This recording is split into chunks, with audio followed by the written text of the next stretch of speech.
Success for me over 10 years ago is a little bit different to what it is now. I really do respect the magicians that do that, but I'm talking about the top, like the big dog. This is my opinion, and not everybody will agree with me on this, but it's quite fun to talk about. Okay, and we are live. We are live, people. Guys, welcome back to the Ricky2ra Podcast, episode 87. I want to say 87. I hope you guys are keeping well. I hope you guys are enjoying or have enjoyed your week. I've got a bit of a sore throat. Well, not a sore throat. I feel like I'm losing my voice a little bit. So I'm going to try my best to keep it flowing this episode. But other than that, guys, this is quite an interesting episode because it's kind of like personalized to what you want in magic. Okay, so it's going to make a lot more sense throughout the whole video. But I'm just going to start off with the topic of this video. We're just going to go straight into it, guys, because it's something that I'm passionate about talking about, and perhaps you guys are passionate in pursuing or learning about this topic. So today's topic for this podcast episode is it possible to become a successful magician? Now, just first of all, that question in itself is, I don't know, it's not an insult to any magicians out there, because success is different to everybody.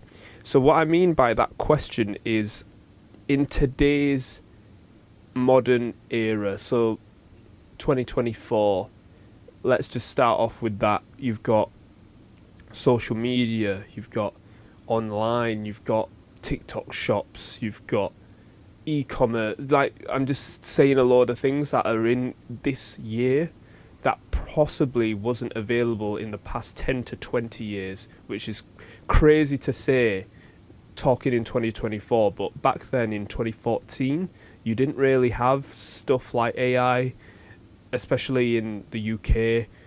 You didn't have other platforms like TikTok. Let's rewind it back to 20 years in 2004. I believe, was it the first iPhone that came out then? Am I right? Or was that 2006? I could be right, I could be wrong, but you kind of know what I'm saying. Technology wasn't really as advanced, especially in 2004.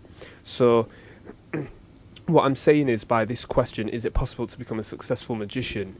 Really, the long-winded question is, with all the accessories / equipment / tools / software in 2024, could that possibly help you, and would that make you a successful magician? That's basically what I'm saying, and don't let that take away the factor of you actually learning the craft and pursuing it and actually performing it as well, like I talk about in every episode. That's got to be a factor, because I think you can use as much software and tools to make yourself look good on social media, but if you're not good yourself, I feel like it's not going to amplify what you're doing. But anyway, so that's kind of like the explanation breakdown of that question, because I don't want a magician watching this thinking, well, Ricky, who are you to talk? And it's not that type of question where I'm insulting you guys. It is a question for you guys to think about in today's world. Is it possible to become a success? And like I said, just after the question, success is different for everybody. So what do I mean by that? Well, I'm different. My success different. My success is probably different to your success, that whoever you are watching. Yes, you right there, who are watching this video right now. So success to somebody could be maybe just getting a few gigs and jobs are good un. Like, that's a success. You know, maybe your target was to get a gig. Next thing you know, you've done your gig, but then you get another gig, and now you've just exceeded that. And now you've got another gig. You've exceeded your expectations. That's a success for you. Is it possibly learning another magic effect? You know, you've got an invisible deck. Have you possibly learned a card in impossible location and performed it and it's been a success? That's a success. Is being on TV a success? You know, is it just a one-off? Maybe BBC call you up and be like, look, I need you to be on this news report to explain magic, and next thing you know, you're on TV, you've promoted it, this and that. That could be a success. Or could it be something like where you do something worldwide, like David Blaine, Dynamo, David Copperfield? Is that a success to you? First of all, you've got to break that down and see where you kind of go on that scale. Like I said, I've only just pointed a few things out, but there's so many more things that you can talk about for being a success.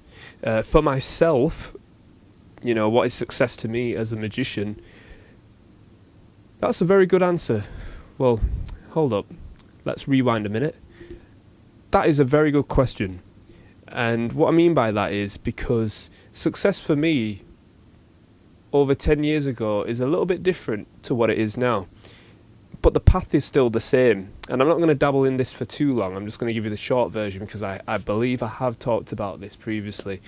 But when I was first starting out magic and I seen Dynamo, I seen him on TV and I was like, you know what, I'm just going to be like him. So it was TV, right? That was a success to me.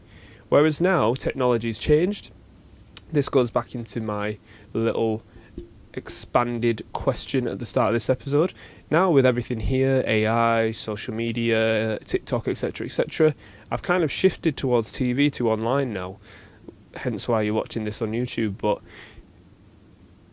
the path is still the same, but the goal perhaps has just changed, if that makes any sense. So the path is the same, but I'm just taking a different route. Anyway, let's move on. You guys know what I'm talking about. So, is it possible to become a successful magician? I believe this is going to be a part 1, okay, because I've got so much to talk about, and I don't want to keep you guys here for like a over 30-minute video. And I have made them in the past, but I feel like I can get a lot more done in 2 parts. So, this is going to be the first section. And the first section is you can actually, let's just keep it plain and simple, you can follow what other magicians have done. Now, I'm only going to talk about a few magicians here. And obviously the first magician I'm going to talk about is Dynamo. So what have other magicians done, like Dynamo, and can you learn from them? So basically it's following their blueprint. And can you be a success in 2024? So for Dynamo, I believe I could be wrong here, but I used to watch a load of Dynamo videos and interviews back in the day, so just bear with me here. I believe his goal was to be on TV. He was doing a lot of gigs and he had a management as well. And the main goal was for him to be pushed in front of as many people as possible. So I believe it was the YouTube era that was just starting then. So he got himself online on YouTube, started getting gigs, started performing in front of celebrities, kind of built his brand on that. He got sponsorship deals, doing stuff for Nokia, being invited for MTV Awards, doing magic there, built up his show reel. I remember his show reel it was the Gorillaz song, and he did a show reel. He even created a few DVDs, stuff like that. And he did his, I think it was called Dynamo Underground Magic, Concrete Playground, and then it was Magician Impossible. You see, I'm like a diehard fan, aren't I? But yeah, it was stuff like that, and the end goal was to be pushed in front of a larger mainstream audience. And if you look, I'm just going to pause there, and if you look in what I've just said, it's basically the blueprint of him building himself up, getting the ladder, taking each step up to actually get a TV show. And once he had that portfolio of doing magic, he's got his own DVDs, this and that, etc., merch, he's got all of that. It kind of made it a lot more easier for TV executives to make a decision. Now, it wasn't plain and simple for Dynamo, but it was something that he never gave up on. And he eventually got it on the channel W, which was called Watch back here in the UK. It wasn't a very popular channel, but it was just there on Sky for the UK. And that's where it all happened, and it took off from there, really. But that's just one blueprint that I'm talking about. Now, could that be applied for 2024? I believe it can, but it can be a lot more easier. You don't have to do even half the work that Dynamo did back in the day. It's just now that it's a crowded market now in 2024 than it was back in, before 2010 for Dynamo, right? So you kind of, and I've dabbled on this in another episode where it's kind of, you got to find your USP, your unique selling point. But other than that, you can kind of take that blueprint and put it in 2024, but just replace with all the DVDs and stuff with YouTube, TikTok clips, etc., and doing like Instagram lives, Twitter lives, is that a thing? TikTok lives and stuff with like celebrities. You don't even have to meet them up in person. You can do something. Next thing you know, you can go viral, and you can possibly get a TV show from there. There have been magicians that have done that, and it's become quite a success for them. But that's their definition of success, and that is only one option that I'm talking about so far. That is TV, but it's kind of expanded into the online world now. But yeah, an other option is live shows, and what I mean by live shows is I'm talking about the creme de la creme of live shows. I'm not talking about like tours that magicians do in like every city, because I really do respect the magicians that do that, but I'm talking about the top, like the big dog, like the creme de la creme of it, and I'm talking about Las Vegas. And I'm specifically talking about David Copperfield's show and David Blaine's show, because you can get residencies for music artists that have a certain amount of contract to perform there. But for magicians, you know, like Chris Angel as well, he's in that list, and David Copperfield, and recently David Blaine as well, he's been doing it for the past few years. You know, they've got a contract to perform there possibly every night or multiple times a day, and I feel like that's the top of what it is now.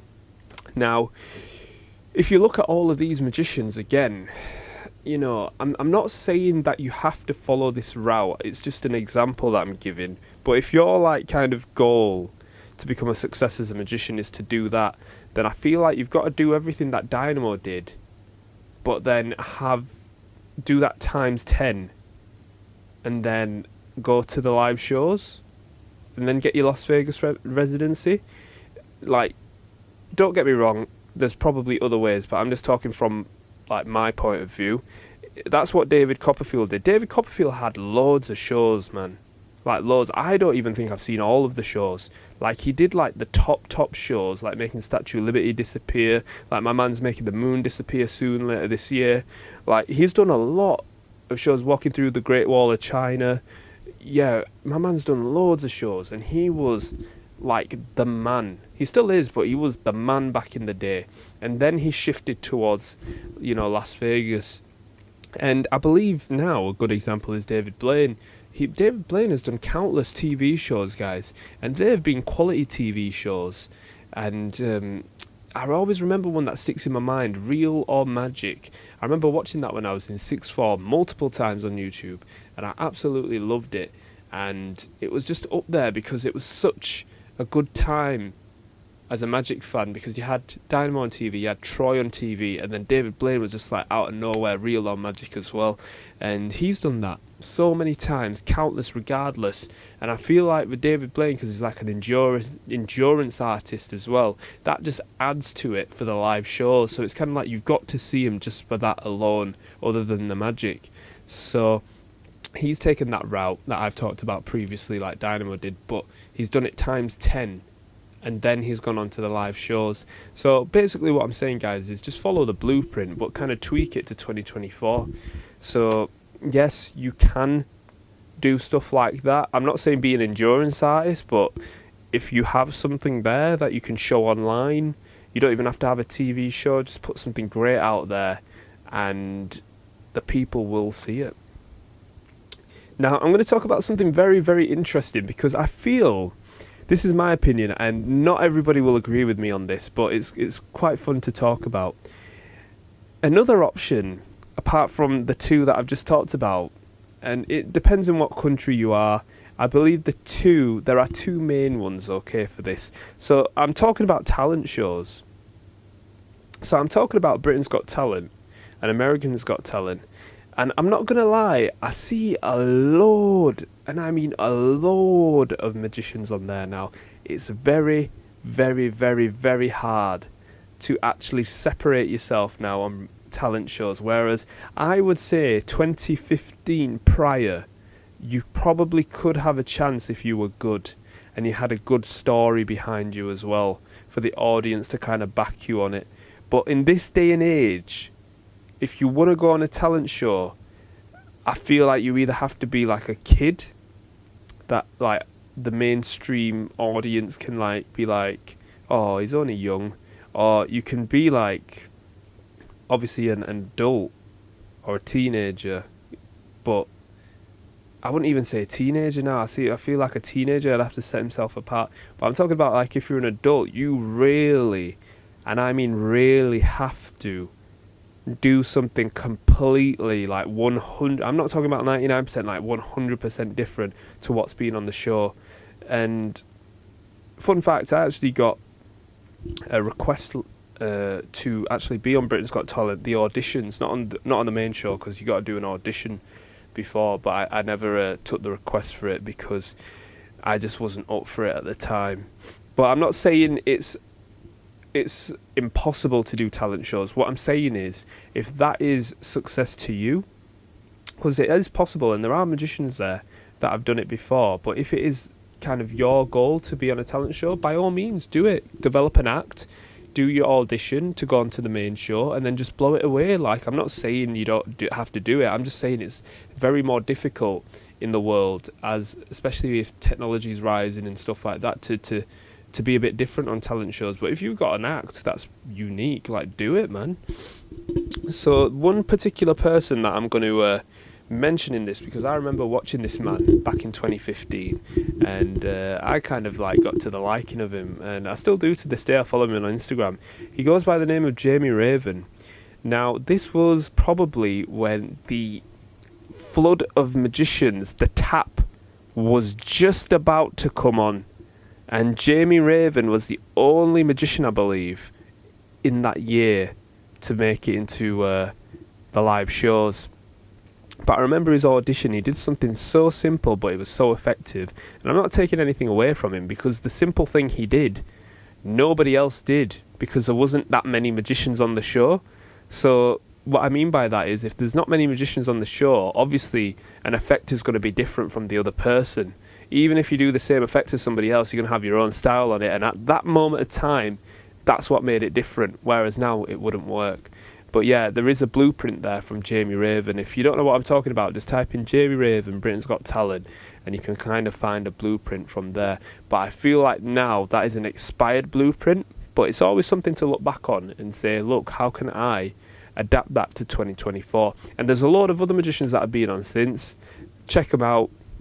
I don't really watch talent shows anymore, but I know there's quite a few magicians from England that don't even go on Britain's Got Talent. They go on America's Got Talent, and that's a whole different ball game in American audience as well. I'm not saying it's a shortcut, because you've got to actually work and get your place there and kind of get the judges to like you and get you through to the next round, and the audience to like you as well. I'm not saying that it's impossible. I'm just saying that it could possibly be easier to build your brand and then possibly go on it or do something else. But listen, that's just me. Who am I to talk, right? And the final thing I'm going to talk about, because we're nearly 20 minutes into this, so I'm going to split this into a part 1 of 2. Something that I found very interesting, actually. And this goes to anybody. I'm talking about making it in your own country. Now, what I mean by that is there's a load of magicians, and I've probably 100% got his nationality wrong here. But Patrick Kun, I believe, is he from Taiwan? I apologise to anybody, especially Patrick Kun, or anybody that knows a Patrick Kun and knows his nationality. I apologise if I've said that completely wrong. But what I'm trying to say is, I see a load of Patrick Kun videos on his Instagram, and I feel like he's back at home, and he's doing stuff in his home, like in his homeland, on like TV shows and stuff, and they love him out there. So what I'm saying is, it could be a good do to do it in your own country. Now, what I'm saying is, like, I'm not talking, if you're from the UK and America, obviously it's going to be a lot harder because the country is a lot bigger. But what I'm saying is, you can make it wherever you are. And DMC, I don't believe DMC is Indian, but he's killing it in India. Like, just before I started to actually put this podcast episode together, I was looking on Instagram, and he'd got like an extra 10k followers from India from performing there, and he's performed there for years. So what I'm saying is, don't scratch this option out, but look at magicians that have made it in their home country. Do you know, it could be something like, for example, I'm not saying this is true, but a magician from Iceland has made it in his country, and he's just awesome back there, and then somehow he breaks out into like the American market or the UK market or something like that. So yeah, that is probably all for this episode. I've actually got one last point I want to talk about, and it is, how will you become a success from what I've just talked about in this episode? Will you be following a completely different blueprint from what I've mentioned, or is there any other blueprint or something that I have completely missed out of this episode? Because I'm sure I have missed out a load of stuff from this episode, but this is why we're doing a part 2. Okay, so just going back to my question, is it possible to become a successful magician?